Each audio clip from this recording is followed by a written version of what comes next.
Okay, so the subclavian triangle, in the subclavian triangle, third part of the subclavian artery passes. Where is the third part of the subclavian artery? See here, third part of the subclavian artery passes. Then comes subclavian vein. This is the subclavian vein. Then comes the terminal part of external jugular vein. This is the external jugular vein. So the terminal part of the external jugular vein could be seen. Trunks of the brachial plexus. These are the trunks of the brachial plexus. Okay.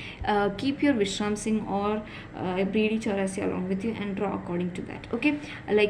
Draw according to that, not seeing my diagram. Draw according to that, and you only yourself try to label it whether you are remembering it or not. Okay, to see now the spinal accessory nerve, it supplies sternocleidomastoid and trapezius, and you need to write about torticollis in this also. Okay, torticollis as a clinical. Okay, then comes subclavian artery. It passes behind the scalenus anterior over the first rib. Okay, so scalenus anterior is there, first rib is there, and it passes over there. Okay, subclavian artery, which is the branch coming from the arch of aorta. Okay, and then the most important clinical correlation, that is the nerve point of the neck. As you can see here, four cutaneous nerves are emerging from here, and also the spinal accessory nerve is also here, right, as you can see. So from the posterior border of sternocleidomastoid, you need to imagine that here is the sternocleidomastoid. This is just a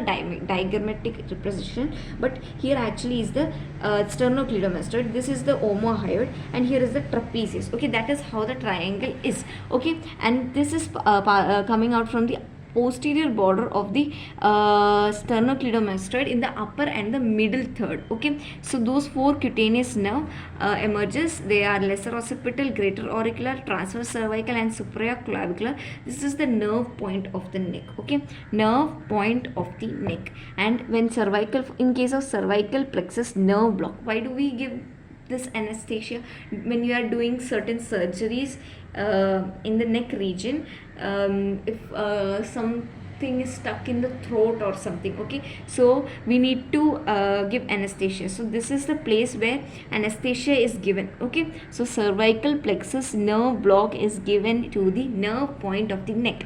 Now, why am I stressing on certain clinical points importantly? The main reason is that it is not only about first year, right? Anatomy, physiology, biochemistry, you are learning 3 subjects in your first year. You might think that you will pass the exam, and then you don't have to remember that till the end, till the end of the or the next year for second year or for clinical practices. No, actually the truth is that they will be asking you questions when you will be going for rounds, and you will be going to wards to the teachers. They will be asking you the questions. Even they will ask you the muscle attachment even in third year and fourth year. So anatomy is really important, and they will be asking questions. And physiology, definitely you have to remember, because physiology is completely clinical. Anatomy, at least you can say that some of the parts are related to certain specific regions, so we don't have to study that much. But when it comes to physiology, it is completely clinical. So be practical and learn for exams so that you can pass the exams. But try and remember maximum as possible. Okay, thank you.